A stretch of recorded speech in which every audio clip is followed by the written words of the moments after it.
What's up, guys? We are back. Fitness Profit Multiplier, Anthony and Jimmy. Today, we're going to be discussing the beta paradox. I love the name of this because I call Jimmy the beta all the time. So I love the name of it. It kind of makes me laugh. But it's pretty interesting concept when you get down to it. But guys, we're taking on a handful of gym owners to work with us one-on-one. So if you're interested in taking up one of those spots, just click the links below and you'll find all the information you need to hop on the phone with us and we can talk about your business in more detail. But Jimmy, the beta paradox, let's get on with it. What is it? What are we talking about here? The beta paradox. And the backstory of why Anthony calls me beta really fast is when we met, guys from New York and guys from New Jersey give people a hard time a lot more than people in the Seattle area. Seattle's kind of Seattle freeze, right? You only give people a hard time if you're close with them. But these New York and New Jersey folks give people a hard time right the first sentence out of their mouth when they meet you. And Anthony was like, why aren't you giving me a hard time back? Like, what's the deal? And I'm like, I don't really give people a hard time unless I'm close with them. He's like, well, how do you give your friends shit? And I'm like, we call each other beta all the time, like alpha, beta, we call each other beta, and that's how you know we're friends. And so really fast friendship, he fucking calls me on the phone and says, what's up, beta? Like when we're talking about business stuff. And from then on, it's just been like a really tight-knit friendship. So it's pretty funny. So that's why he calls me beta all the time. But when we're talking about the beta paradox, this refers to typically the best example is a romantic relationship. So beta paradox refers to the fact that if you've ever been in a relationship with a significant other who is not great, but they're not bad, right? They're not manipulative, they're not mean, they're not annoying, but they're not everything that you would want. They're not amazing. So you stay in that relationship way longer than you should because you're like, well, it's good enough, it's fine. But it's not the love of your life. It's not somebody that you see yourself having kids with or getting married or all these kinds of things. It's just okay. But there's no reason to really break up with this person because they're fine, right?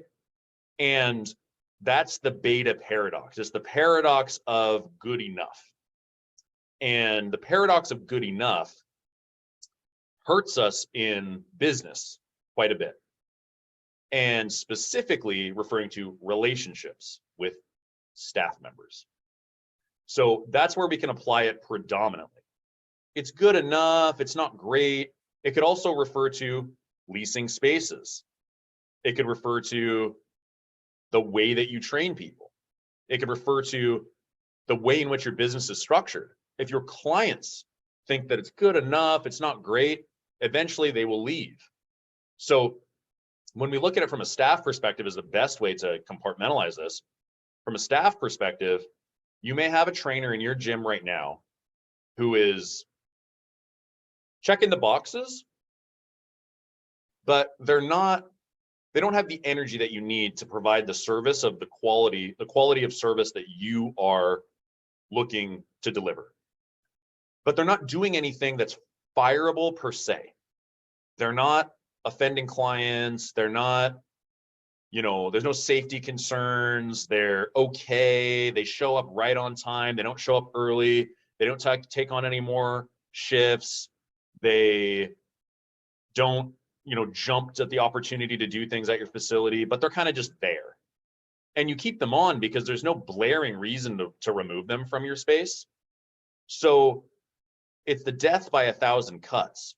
It's like a little cut here and there, and then your retention starts to fall, your quality of service starts to fall, you don't convert people as easily. Like these little things start to happen and chip away at your profits and chip away at your revenue without you really knowing, because that person is good enough. And you kind of like take a chance on them and give them a chance and don't let them go. And this is a hard place to be because there's no defined reason where you're like, this person really screwed up and they need to be fired. Like they stole from you, clients aren't safe around them, they showed up late for shift multiple times, like these offenses. It's performance-based, but it's not so bad in performance that it's worth the firing. So you keep them on for months and months and it slowly deteriorates your business and you're still paying this person to basically deteriorate the value of your business over time. It's hard to identify, but it's something you have to look inward and look at your business and see where this is manifesting inside of your walls. You know, it's so funny because I love the name of it, you know, beta paradox. You have to make alpha moves. If you want an alpha business, you have to make alpha moves. And alpha moves are always hard. They're never easy to make a hard decision, right? It's never easy. Like you said, the good enough. Why are you settling for good enough? Like right now, listening to this, do you have an employee that fits that structure? Is there something in your business that's just good enough? Then you got to make the alpha move and change things, because that's what's holding your business back from extreme growth. The good enough, the beta. So kind of keep that in your mind. I don't need an alpha. I want to have an alpha gym. I want to have the best personal training facility in my area.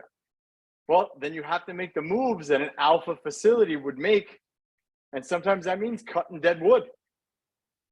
And it could be in anything. Like Jimmy said, it could be something as stupid as like, is your website good enough? Sometimes good enough is not good enough. You know, if your website's good enough and you invest the money or whatever you got to do to make it phenomenal and alpha status, think about how many more clients you're going to get from there too. Is your Facebook ads good enough? Is your referral programs good enough? These are things that can be changed rather quickly to grow 10, 15, even 50% more just by making small little tweaks to certain things in your whole program. So put your business under the microscope right now. The beta paradox. What part of your business, take an inventory right now in your head. What part of your business is beta? What part do you need to change to make it an alpha? And if you guys want help with this, we can help you diagnose which areas need to be fixed. You know, maybe it's your sales stuff. Maybe it's your sales framework. Maybe it's your sales people.